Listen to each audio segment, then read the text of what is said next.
Olá, Marudes, tudo bem? Meu nome é Luiz Cláudio. E meu Laís? No vídeo de hoje, vamos fazer um pouco diferente. Vamos pela primeira vez colocar um pouco mais de filosofia no blog, mas de uma forma que seja também ainda descontraída e engraçada. E como hoje foi o dia de aplicação da prova do Enem 2019, da parte de filosofia, vamos falar dele, beleza? Então eu peguei uma prova da internet, eu peguei a prova amarela, e eu contei mais ou menos 12 questões de filosofia ou que a filosofia ajudaria a responder. Como é que vai funcionar? A Laís, ela tem conhecimento de filosofia, mas o conhecimento médio por causa do que ela aprendeu no ensino médio, porque ela convive comigo. Então, eu considero que ela é um candidato normal para fazer a prova de filosofia, assim como muitos de vocês conhecem filosofia através do que vocês aprendem mesmo na escola do professor. Eu tenho um conhecimento um pouco maior, né, porque eu fiz faculdade e tal, mas eu vou dar o meu gabarito extraoficial. Eu já reparei que com alguns outros gabaritos não está batendo. Então, assim, se você é do tipo de pessoa ansiosa, preocupada, que se estressa fácil, está muito nervoso com o negócio do Enem, não vê o vídeo antes de fazer a segunda prova, para poder depois você não achar que errou tudo de filosofia e desanimar. Então, não vê o vídeo, vê depois. Mas se você não se incomoda com isso, pode ver o vídeo tranquilamente, para você ter uma noção de como é que está a sua prova de filosofia, beleza? Então, como é que vai funcionar?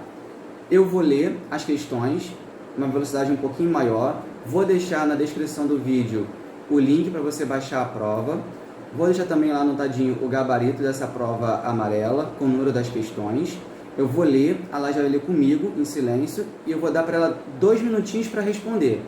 E aí depois a gente vai comparar o que ela achou da questão e o que eu achei da questão. Beleza? Pronta, Laís? Não. Ótimo! Como 90% das pessoas que fazem Enem, você está no caminho certo. Então, questão 46. A hospitalidade pura consiste em acolher aquele que chega antes de lhe impor condições, antes de saber indagar o que quer que seja, ainda que seja um nome ou um documento de identidade. Mas ela também supõe que se dirija a ele de maneira singular, chamando-o, portanto, e conhecendo-lhe de um nome próprio. Como você se chama? A hospitalidade consiste em fazer tudo para se dirigir ao outro, em lhe conceder, até mesmo perguntar seu nome, evitando que essa pergunta se torne uma condição, um inquérito policial, um fichamento ou um simples controle das fronteiras. Uma arte e uma poética, mas também toda uma política dependem disso. Toda uma ética se decide aí. Esse é um texto de Derrida, do livro Papel Máquina. Questão. Associado ao contexto migratório contemporâneo, o conceito de hospitalidade proposto pelo autor impõe a necessidade de anulação da diferença, cristalização da biografia, incorporação da alteridade, supressão da comunicação, verificação da proveniência. Pode ir.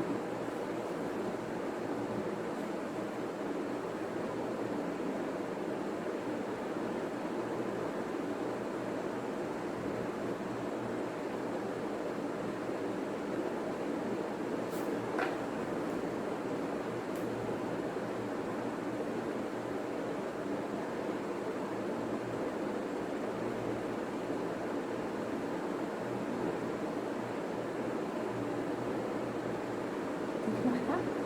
Marca aí, pô.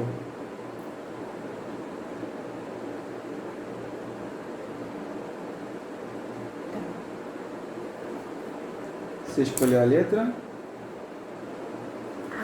A. Por quê? Não sei, que ideia. Ué? Quem me avisou que eu tinha que justificar a minha resposta? Ué, você marcou a letra A por quê? O que você acha que tem a ver? Desde quando que eu nem justificar a resposta? Ué? O que te levou a marcar a A?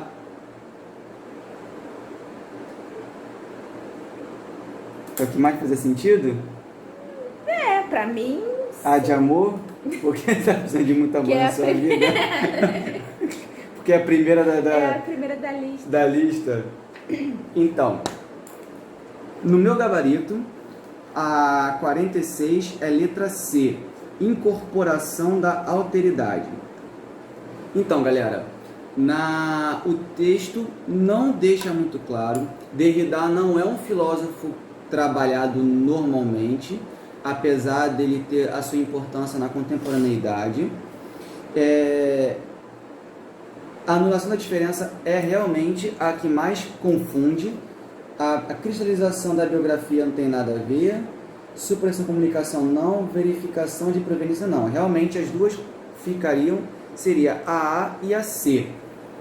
Mas a anulação da diferença também não tem muito a ver com o texto, porque em nenhum momento ele fala que você vai deixar de ser diferente do outro, ou seja, vai tornar todo mundo igual. Não, vai se respeitar a igualdade de cada um.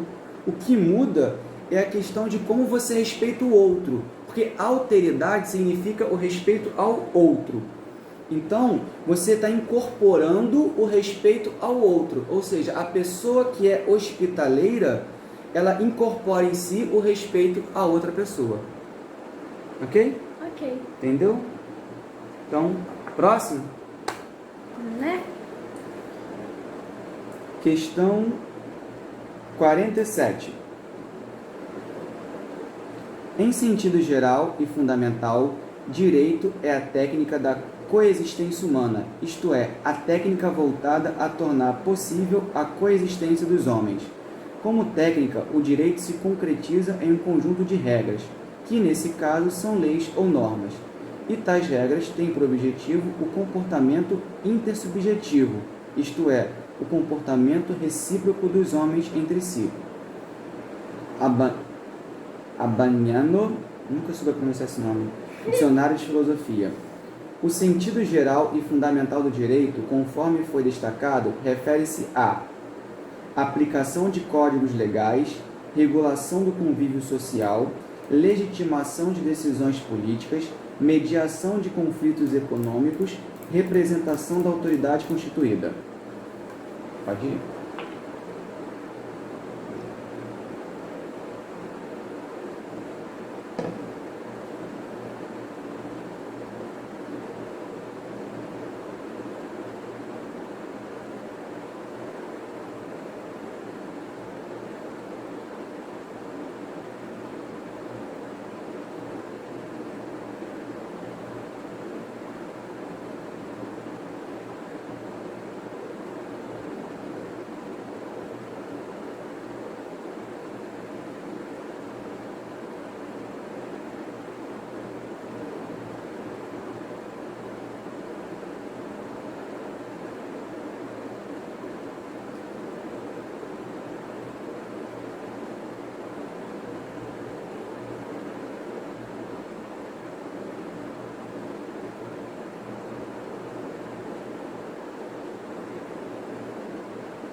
Também chuta, ué. Parece que é A de novo. Então marca A, ué.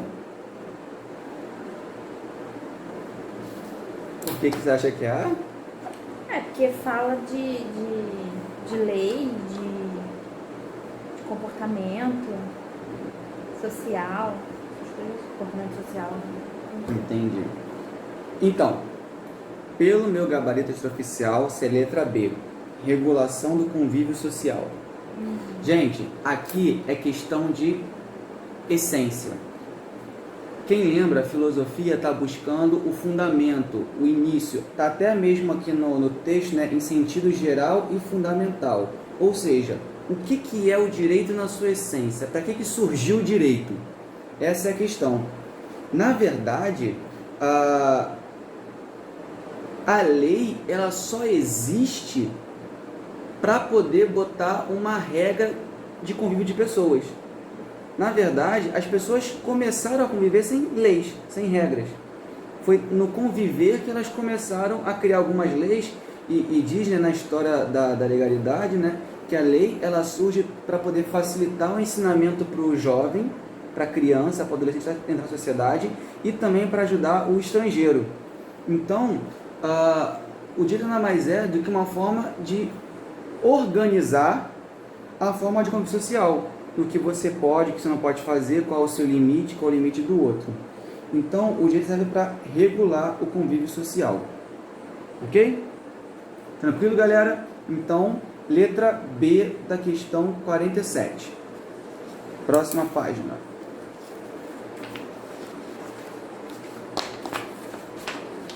Questão 59, a última. A lenda diz que em um belo dia ensolarado, Newton estava relaxando sobre uma macieira. Pássaros gorjeavam em suas orelhas. Havia uma brisa gentil. Ele cochilou por alguns minutos. De repente, uma maçã caiu sobre a sua cabeça e ele acordou com um susto. Olhou para cima. Com certeza um pássaro ou um esquilo derrubou a maçã da árvore, supôs. Mas não havia pássaros ou esquilos na árvore por perto. Ele então pensou: apenas alguns minutos antes, a maçã estava pendurada na árvore.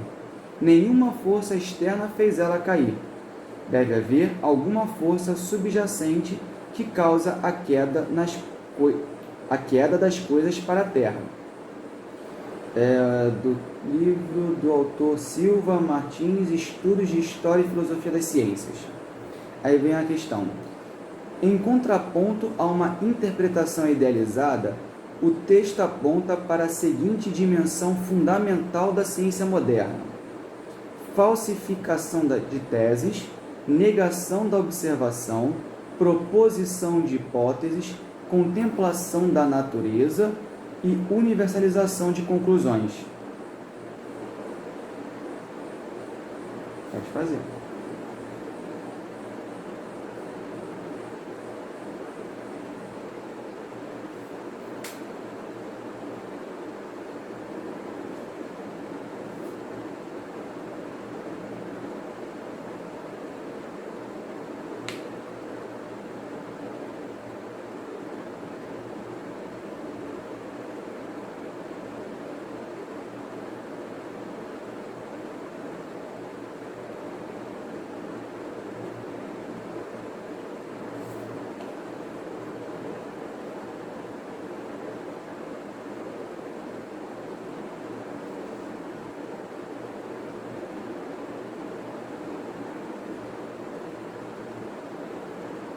C?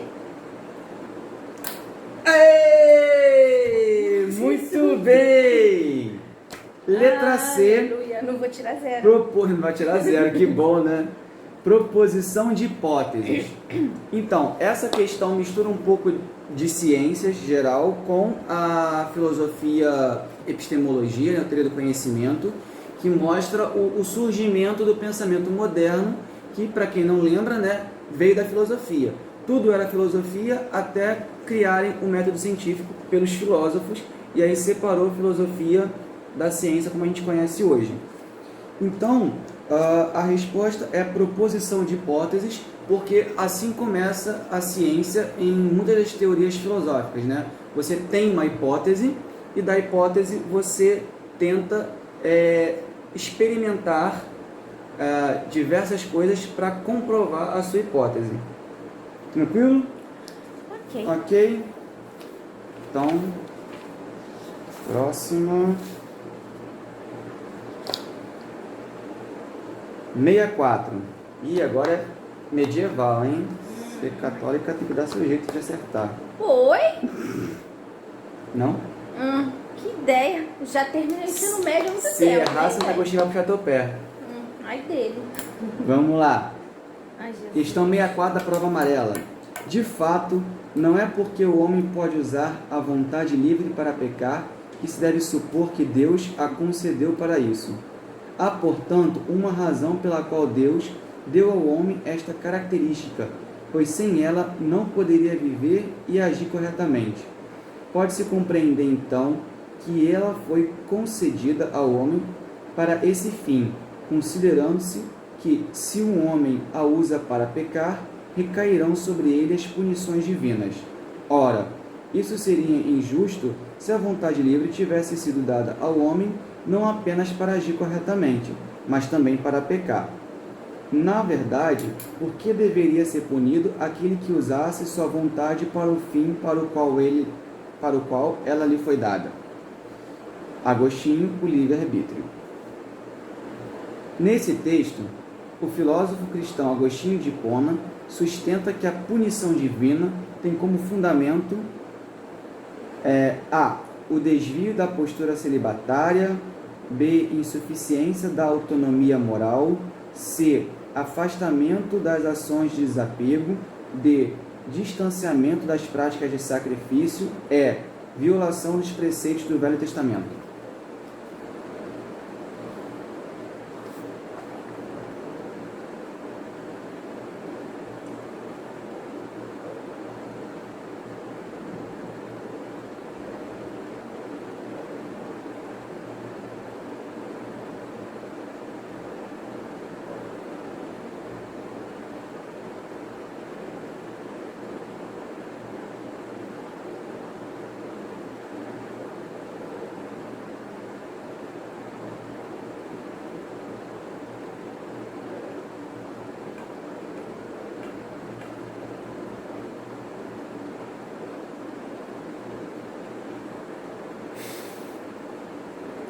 Deus, só você mesmo, né? É D? Marca, decide, marca, confirma. Não. Peraí. Tem 1 minuto para responder. Sem pressão. Se eu quisesse pressão, fazia o Enem.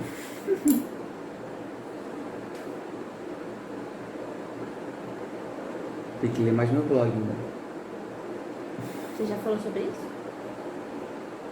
Não. Então nem vem. Mas já falei em sala de aula. Desculpa, você não me convidou para assistir suas aulas? Vou marcar isso aqui mesmo, que eu não tô a fim de pensar. Mas a Laís é um ótimo exemplar dos meus alunos fazendo Enem. Não tô a fim de pensar. Desde Deus, né? Desde Deus. Desde Deus, questão cristã, medieval. Deus no comando. Letra B. A resposta é insuficiência da autonomia moral. Quase que uma criança. Pessoal, Santo Agostinho tem na sua antropologia, ou seja, quem é o ser humano, que o ser humano ele foi criado à imagem e semelhança de Deus. O que significa isso? Que o ser humano ele possui razão e liberdade, tal como Deus tem. A interpretação teológica, filosófica da Bíblia, imagem e semelhança de Deus, significa possuir as características divinas de... Acabei de falar, esqueci.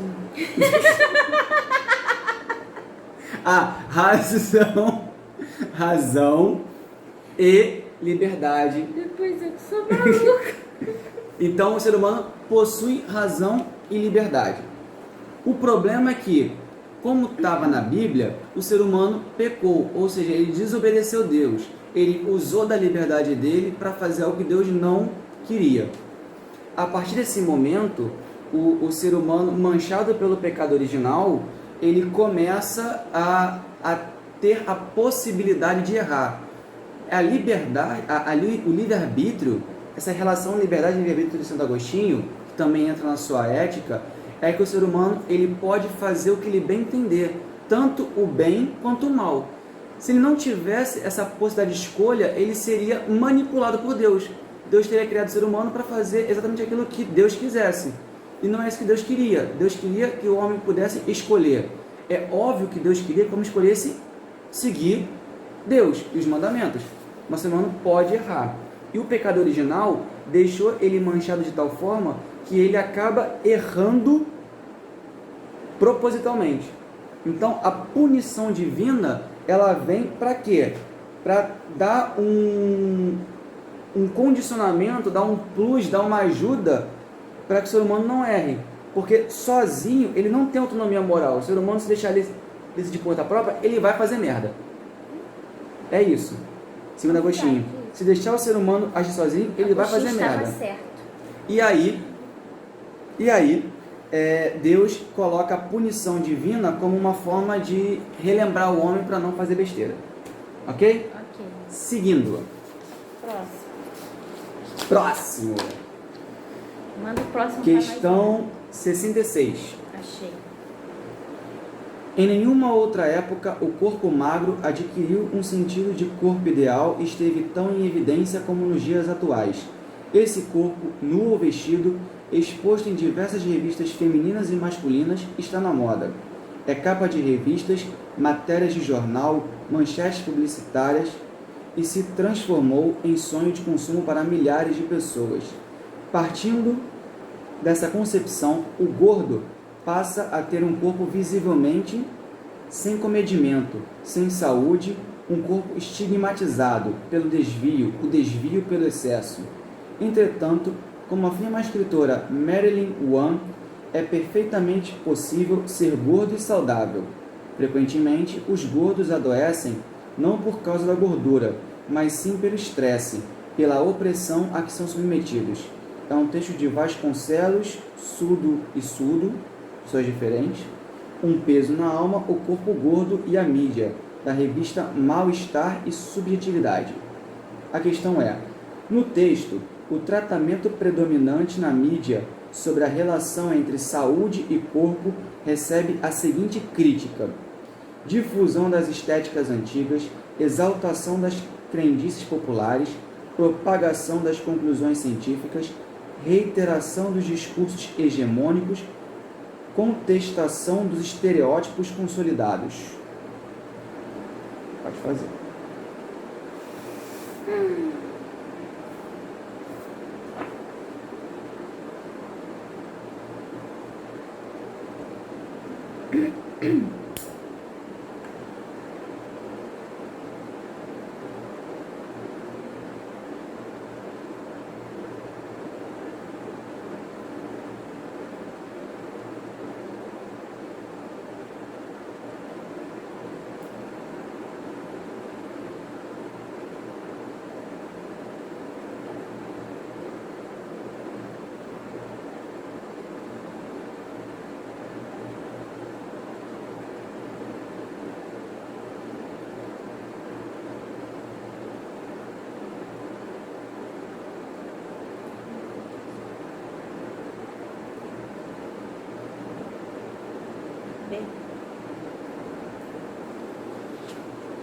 Não segundo o meu gabarito. Seria a letra E. Contestação dos estereótipos consolidados. O que acontece? Essa questão aqui não tem exatamente uma teoria filosófica por trás. Ela, no máximo, ela é uma filosofia, no caso, meio que aplicada como uma crítica à sociedade, crítica à mídia. E o foco aqui é o seguinte: a pergunta deixa claro qual é a crítica feita do texto sobre a mídia. Então, esse texto aqui, ele faz uma crítica à grande mídia. Que crítica é essa? A contestação dos estereótipos consolidados. O que isso quer dizer? Estereótipo é aquela questão do rótulo, né? Você cria um rótulo, você cria uma padronização e aplica isso a tudo. E aí, o que acontece? As pessoas tratam o gordo como alguém doente ou errado. E não é isso. Realmente, existem pessoas obesas que têm problemas com a gordura, tem hipertensão, tem diabetes, obesidade. Só que não é o fato de você não ser magro ou ser um pouquinho gordinho, cheinho, que você vai ter problema de saúde com a gordura. Não é isso. E a mídia faz parecer que somente sendo magro você é saudável, o que também não é verdade. Temos aí problemas de anorexia, problemas de pessoas que ficam tão viciadas em malhar e ter o corpo perfeito que acabam ficando doentes. E aí o texto mostra o quê? Que na verdade muitas pessoas gordas estão ficando doentes psicologicamente, por estresse, pela opressão, por não terem o corpo ideal. Ok? Então, próxima página. Cansou? Cansou. Não é nem para que não cansa rápido, normal. Já tinha desistido. Questão Questão... Já tinha estado todo indo embora, né? Uhum. Questão 70. Não façam que nem a Laís, por favor. Sejam fortes, sejam firmes. Vamos? Eu já tô na faculdade, gente, né? Eu posso. Você pode chutar o Enem, né? Pode. Questão 70. Texto 1. Duas coisas enchem o ânimo de admiração e veneração sempre crescentes: o céu estrelado sobre mim e a lei moral em mim. Kant, Crítica da Razão Prática. Texto 2. Duas coisas admiro: a dura lei cobrindo-me e o estrelado céu dentro de mim. Fontela, Kant relido. Aí vem a questão. A releitura realizada pelo poeta inverte as seguintes ideias centrais do pensamento kantiano: possibilidade de liberdade e obrigação da ação, a prioridade do juízo e importância da natureza, necessidade da boa vontade e crítica da metafísica, prescindibilidade do empírico e autoridade da razão, interioridade da norma e fenomenalidade do mundo. Nossa, que palavra bonita. Só palavra bonitinha pra você. Kant é chato pra ler. Jura? Nem tinha percebido. Até as alternativas dele são chatas de ler.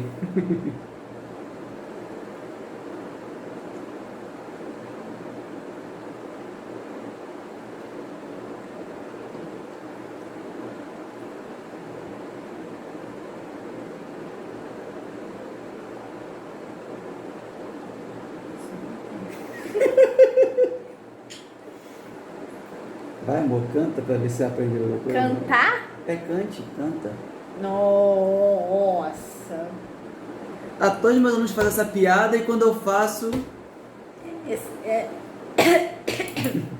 Até engasguei aqui. Com a resposta. Se estivesse cantando, aí não tá Aí eu me enganando. perdi já. Vai ter que dar mais minutos. Não, Vai. bora. Você tá me tirando consideração? Você sabe mesmo. Oi? Você que falou que não sabe. Eu não sei mesmo, não. Eu quero ler pra poder chutar. Ah, tá. Chutar menos pior. Consciente. Ai, Deus. Você é de Onde eu fui cante, amarrar meu bode? mas é com K. Hã? Você é de cante. Não.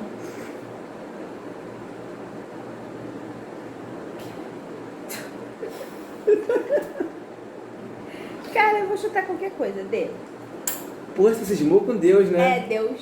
Deus que tá me sobrando a resposta.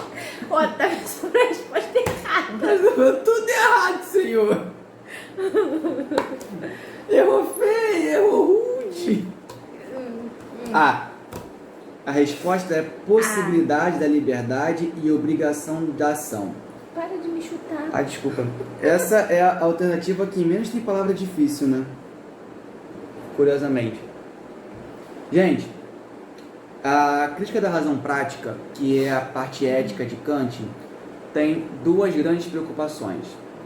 Na verdade, é uma preocupação maior dividida em pequenas etapas, que é o seguinte: como eu devo agir? Qual que é a forma correta do ser humano agir no mundo e diante dos outros?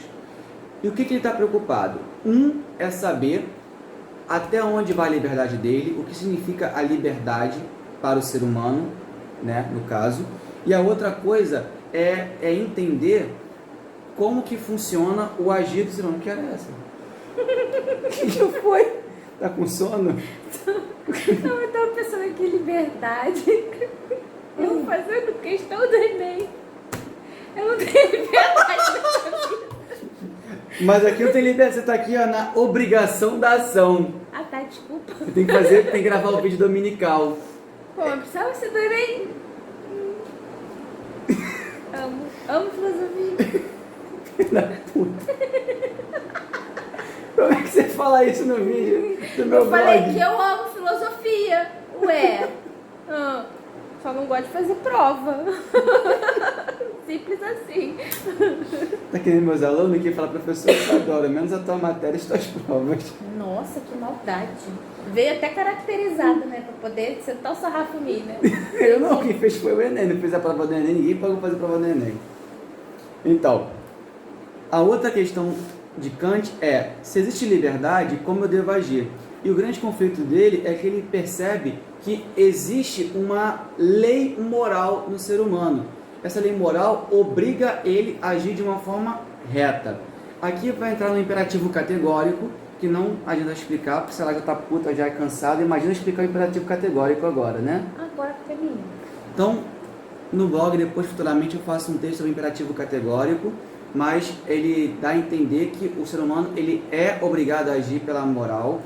O fato de ser humano, de possuir razão, lhe obriga a agir de uma forma moral.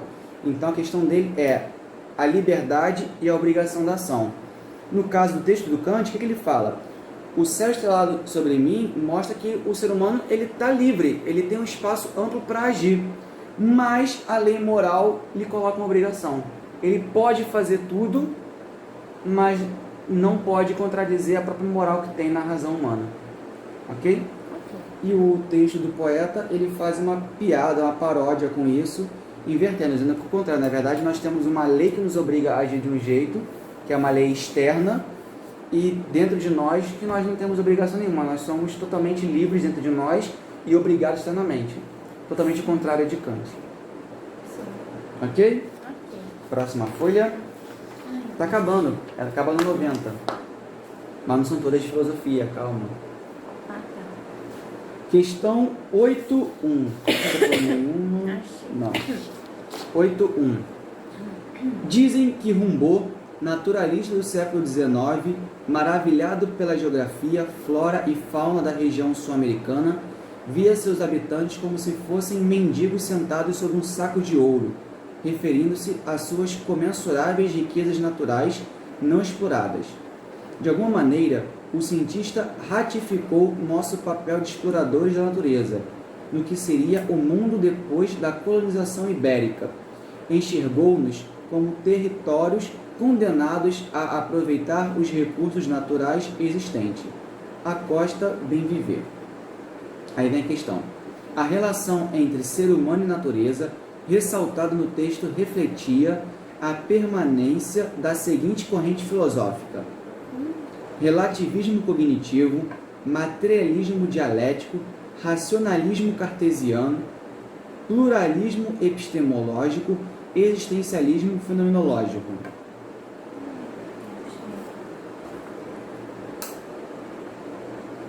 Tinha aquela fantasia que ficava assim, né?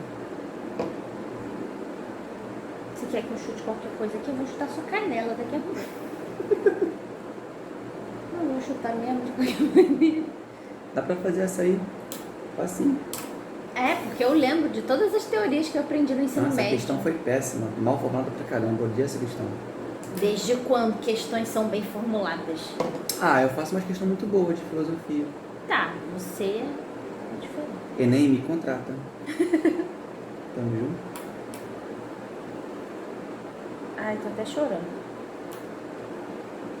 Normal, quem faz Enem chora mesmo. Me dá cola aí, como que é a questão? Poxa, profissional você. Professor não dá cola. Quem cola não sai da escola. Então me dá um ponto, professor.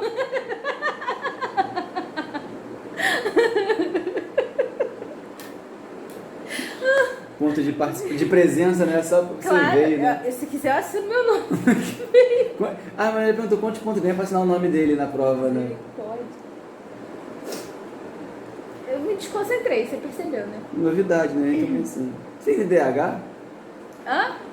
Não sei. Alexia eu sei que tem. Ô, garoto, vai ficar aqui me diagnosticando agora. Aí, me perdi. 20 segundos. Então tá, eu vou responder se dá a resposta, tá bom? Chuta alguma coisa então. O que você parece? Não eu! C. C. Gol! É da Laís! C de cama. Você de cama, quero dormir. Até acabou o tempo. Parabéns, Ó. Cancelar. parabéns. Letra C. Bom, como eu tô falando pra Laís, essa questão tá muito ruim. Por quê? Você vê, eu nem li e acertei. Pois é, logo a questão mal formada você acerta, né?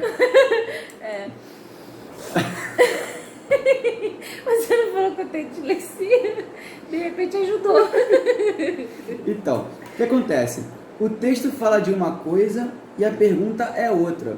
Na verdade, a única forma de você acertar essa questão é se você souber associar o momento histórico do texto com o momento histórico da filosofia.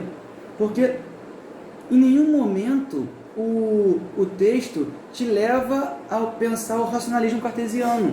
O texto não está trabalhando a razão, não está trabalhando a questão do racionalismo, que é exatamente o conhecimento começa dentro do sujeito, da mente humana.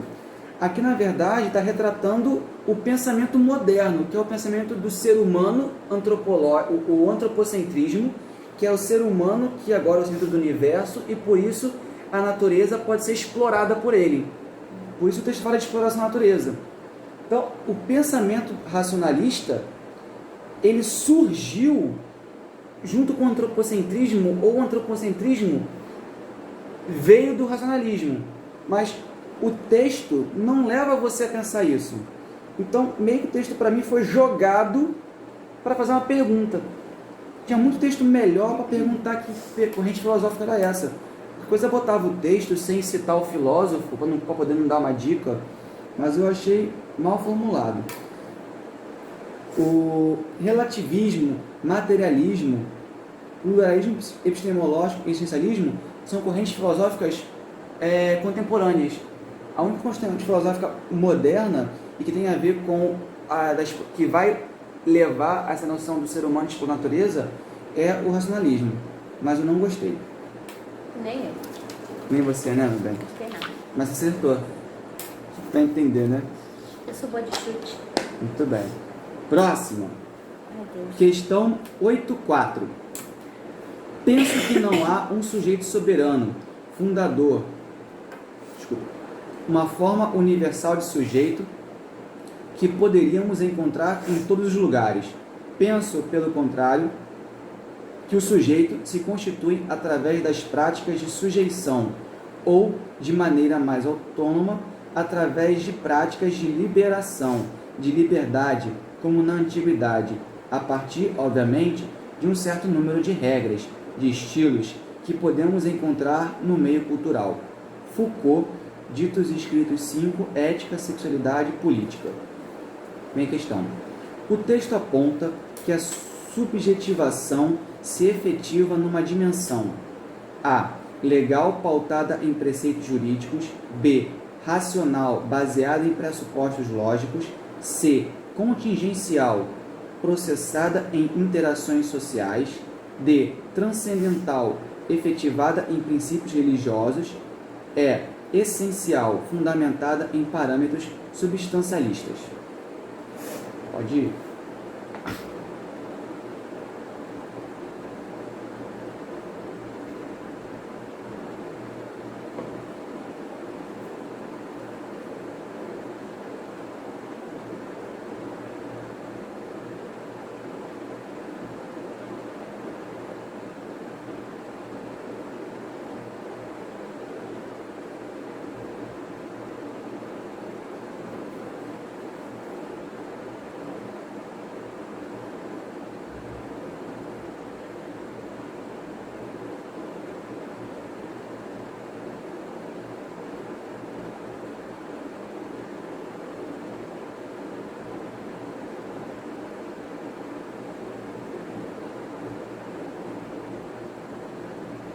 B?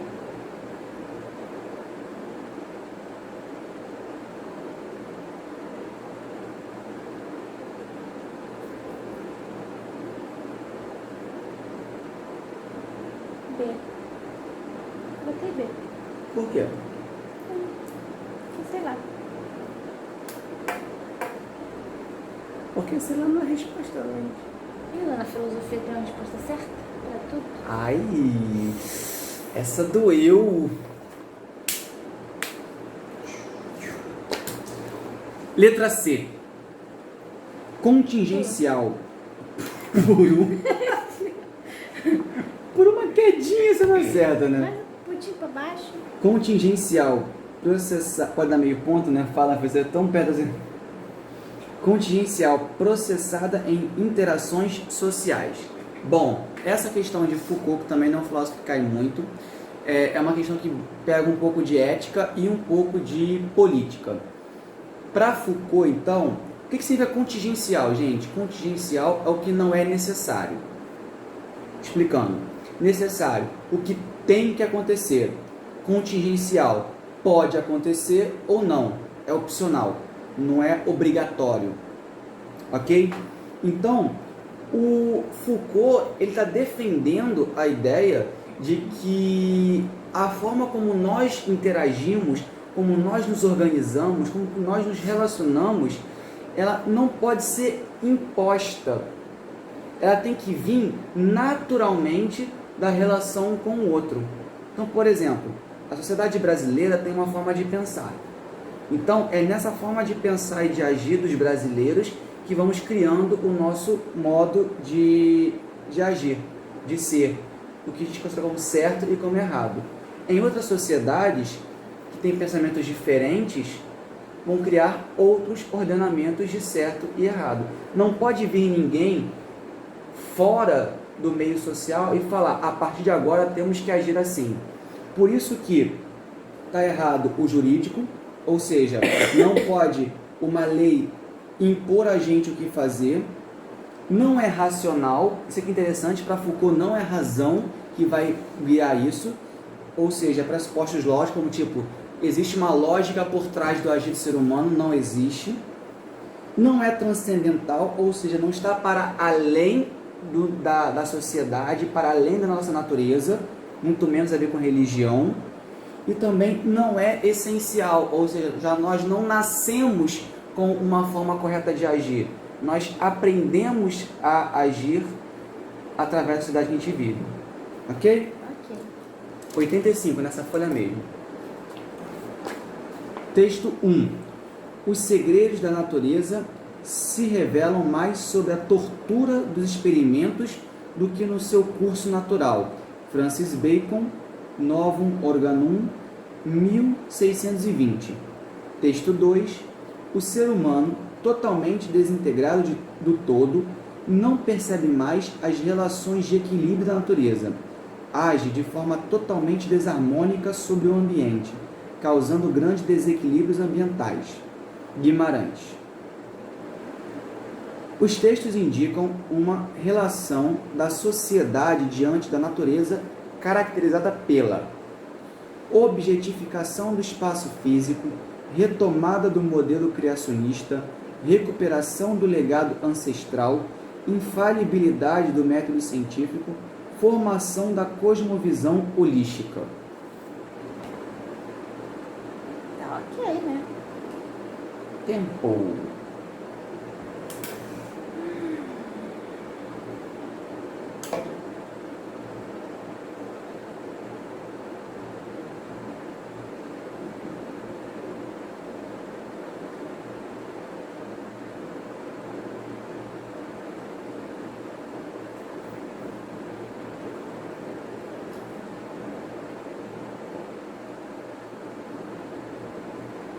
C. O que te levou a marcar C, cara? O que te deu alguma noção de que poderia ser essa? Marquei errado. O que você queria marcar? Ah, não, essa mesmo que eu queria marcar. Não sei. O que tem a ver ligado ancestral com essa história? Não sei. Sei lá. Achei bonitinho. Sacanagem. É sério, o que te levou a marcar isso? Cara, Foi o que veio na minha mente, né? é. Então, essa foi outra questão que eu achei mal formulada do Enem. Os textos são até interessantes, para mim o problema está nas alternativas. Com certeza, as que não são, que eu acho que são mais facilmente elimináveis, seriam a B, retomada do modelo criacionista, a C, porque em nenhum momento fala da ancestralidade, e a D, que é a cosmovisão holística, que é totalmente o contrário da relação que estava dizendo aqui, né? A cosmovisão holística seria o ser humano se entender como um todo, na natureza. Ele e a natureza são um só. O que acontece? São dois critérios muito fortes da filosofia moderna que Francis Bacon defende e que guia o ser humano a não se relacionar bem com a natureza, que é a objetificação do espaço físico e a infalibilidade do método científico. A questão é que é o seguinte, a infalibilidade do método científico ele era muito forte na época de Francis Bacon. Tanto é que depois veio criar o positivismo que ferrou tudo, que criou o mito do cientificismo, que a ciência responderia tudo, né? Seria a resposta para todos os problemas da vida. Então, acreditar que o método científico não falha é uma coisa que tem muito a ver. A para mim, está certa, primeiro porque esse tipo de pensamento faz com que o sujeito, o ser humano, se entenda como sujeito e a natureza como um objeto. Ou seja, a separação totalmente do sujeito com o objeto. O ser humano é uma coisa, natureza é outra. O ser humano sujeito pode mexer, brincar e fazer o que quiser com o seu objeto, como se fosse um brinquedo seu. Por isso, objetificação. O termo espaço físico está muito mal empregado. Quando você pensa em espaço físico, você pensa o quê? Um espaço físico é uma casa, um salão, um terreno. Para mim, a explicação do espaço físico é da física. Ou seja, esse físico aqui vem da física, de physis, que é natureza em grego. Então, quando eu falo espaço físico, é no sentido da objetificação da natureza, que é um espaço da physis. Por isso que ele tem esse sentido. Mas eu achei muito mal formulado, não gostei não. Eu também não. Não? Não. Por quê? Ah, porque... É chato. Bobo, feio. 86, pode cair mesmo. É a Faltam última. 3. Essa e mais 2. Misericórdia. Essa atmosfera de loucura e irrealidade, criada pela aparente ausência de propósitos, é a verdadeira cortina de ferro que esconde dos olhos do mundo todas as formas de campos de concentração. Vistos de fora, os campos e o que neles acontece só podem ser descritos com imagens extraterrenas, como se a vida fosse neles separada das finalidades deste mundo. Mais que o arame farpado, é a irrealidade dos detentos que ele confina, que provoca uma crueldade tão incrível que termina levando à aceitação do extermínio como solução perfeitamente normal. Hannah Arendt, Origens do Totalitarismo. Questões. Questão, né? A partir da análise da autora, no encontro das temporalidades históricas, evidencia-se uma crítica à naturalização do ou da ideário nacional que legitima as desigualdades sociais, a alienação ideológica que justifica as ações individuais, cosmologia religiosa que sustenta as tradições hierárquicas, segregação humana que fundamenta os projetos biopolíticos ou enquadramento cultural que favorece os comportamentos punitivos. Tempo.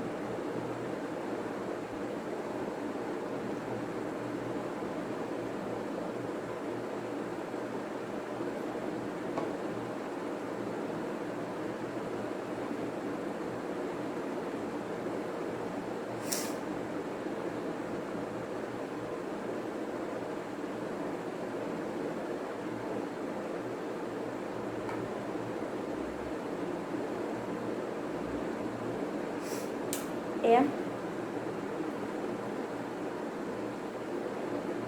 Peraí, vamos ler a questão. Olha a questão.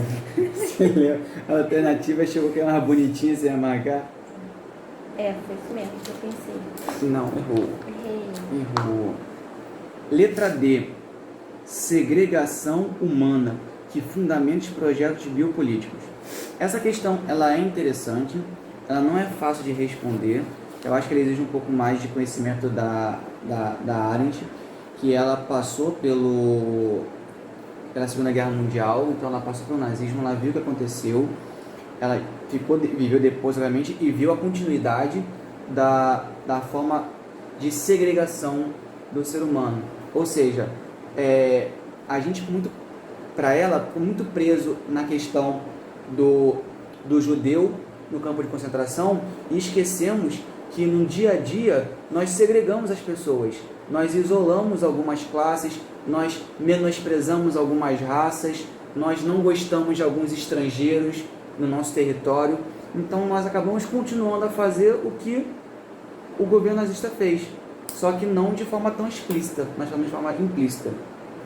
Então, nós mantivemos a segregação humana e isso acaba fundamentando os projetos biopolíticos, ou seja, uma política biológica de controle populacional, por exemplo, ou de... Essa questão de biopoder também pode ver com o biopoder de Foucault, que é a questão de você exercer o poder de uma forma que a pessoa não sente estar sendo manipulada. Então, a resposta certa seria a letra B. Ok? Vamos lá, faltam duas, Laís. Força na peruca. Questão 8.7. Para Maquiavel, quando o homem decide dizer a verdade, pondo em risco a própria integridade física, tal resolução diz respeito apenas à sua pessoa. Mas se este mesmo homem é um chefe de Estado, os critérios pessoais não são mais adequados para decidir sobre ações cujas consequências se tornam tão amplas, já que o prejuízo não será apenas individual, mas coletivo. Nesse caso, conforme as circunstâncias e os fins a serem atingidos, pode-se decidir que o melhor para o bem comum seja mentir. É da Aranha sobre Maquiavel. O texto aponta uma inovação na teoria política na época moderna, expressa na distinção entre idealidade e efetividade da moral, nulidade e preservabilidade da liberdade, ilegalidade e legitimidade do governante, verificabilidade e possibilidade da verdade, objetividade e subjetividade do conhecimento. Pode ir.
Essa é uma coisa. Então não falei a resposta? Ah, você não decidiu ainda que é o A, não? Não. Ah, tá, desculpa.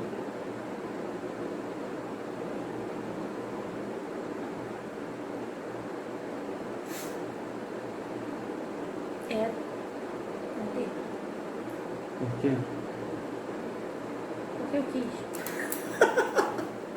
Porque eu quero acabar logo com isso e quero dormir. Dormir. Letra A. Fala assim.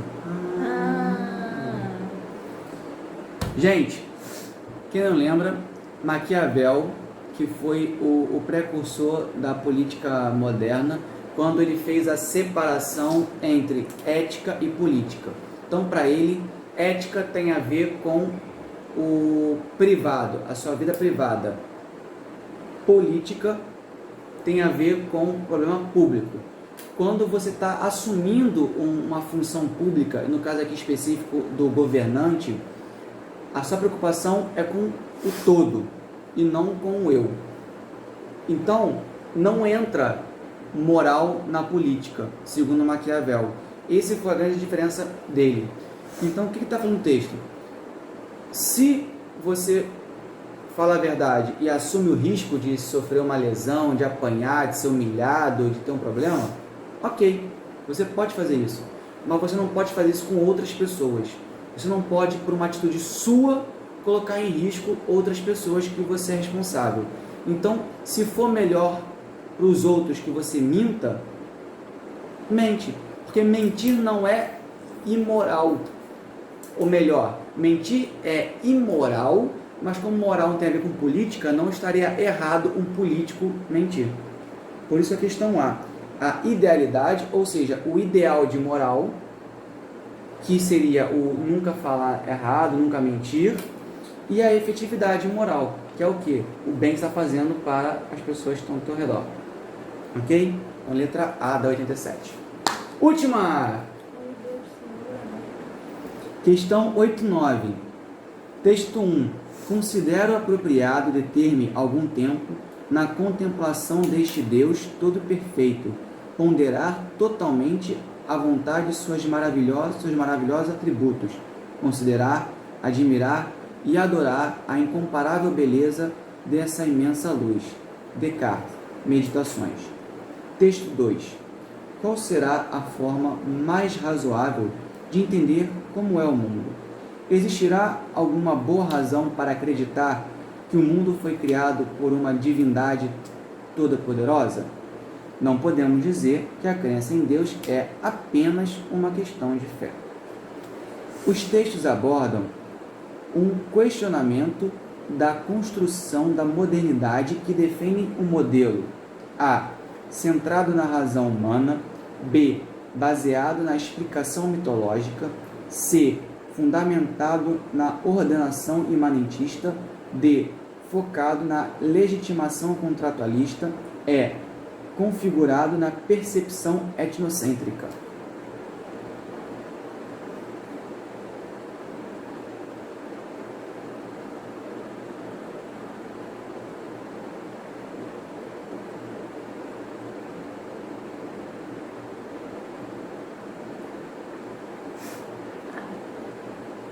Fechou com chave de ouro, garoto. Muito bem. Essa questão aqui é muito próxima daquela outra de Descartes. Ou seja, se você acertou aquela, você acerta essa e vice-versa. O foco aqui é o seguinte: a modernidade tem como principal base a razão humana para resolver os problemas da humanidade. A resposta está na razão humana. E aí os dois textos mostram exatamente uma valorização, uma tentativa de mostrar o poder de Deus, coisa que a modernidade, que foca no ser humano, rejeita. A modernidade realmente veio exatamente para combater o teocentrismo, ou seja, valoriza o ser humano e a sua razão e desvaloriza Deus como todo-poderoso, criador das leis do universo e tudo mais. Então, os dois textos vão contra o pensamento moderno que é centrado na razão humana. Ok? E ela, você acha da prova do Enem de filosofia? Gostou não? Não, assim, não tá muito difícil, não. Tá complicado. Assim, pra quem não estudou, realmente é difícil. Isso é verdade. Porque eu não estudo já tem alguns anos. Então, foram 12 questões. Eu considero aqui que 2 questões foram mal formuladas pelas suas alternativas, ou a falta de relação do texto com a alternativa. Algumas dá para resolver baseado em interpretação. Que isso, gente? Tá. Outras, cancela. E outras, depende sim de um pouquinho de filosofia, de conhecimento teórico. Estranhei que não teve nenhuma questão de filosofia antiga, só medieval. Então, foi uma novidade esse ano. E, querendo saber mais de filosofia, querendo aprender mais sobre conhecimento filosófico, mesmo não fazendo mais Enem, mas você gosta de filosofia, ou você caiu nesse vídeo para poder saber como você saiu, e aí quer saber mais porque não foi bem, ou foi bem, mas quer continuar sabendo mais filosofia, visita o nosso blog, tá bom? Tem descrição também da página no vídeo, é Nau de Navio, né? Nau dos Loucos, né? O Navio dos Loucos.com.br. Lá tem texto de filosofia descomplicada, então com uma linguagem bem simples, de uma forma bem light, como eu falei aqui, sem entrar em teorias. Lá eu ainda melhoro a explicação, porque eu trago mais exemplos, eu trago alguns filmes, séries que tratam daquele assunto. Tem também artigos que mostram filosofia através de jogos, de dinâmica, e algumas reflexões nerds que podem te ajudar bastante a... Ops. Esbarrou na câmera? Desculpa. Algumas reflexões nerds que te ajudam até a ter uma ideia. Interessante que esse ano o tema da redação do Enem foi exatamente o impacto do cinema na sociedade brasileira e como levar o cinema para o interior. E eu faço muitas reflexões sobre filmes, então é uma boa relação. Ótimo. Ok? Obrigado pela presença. Pela presença? Não, tem para você, né? Obrigado por você ter vindo, ter aguentado, sobrevivido, ficado acordado. Obrigada, nada, eu quero chocolate. Tá no armário, depois você pega lá. Aí eu pagar a conta. Pessoal, é isso. Um abraço. Você está vendo o vídeo na primeira semana do Enem. Boa sorte pro Enem semana que vem. Calma, concentração, durma com antecedência para não ficar sonhenta que nem a Laís está agora, querendo dormir. E arrasem. Tchau.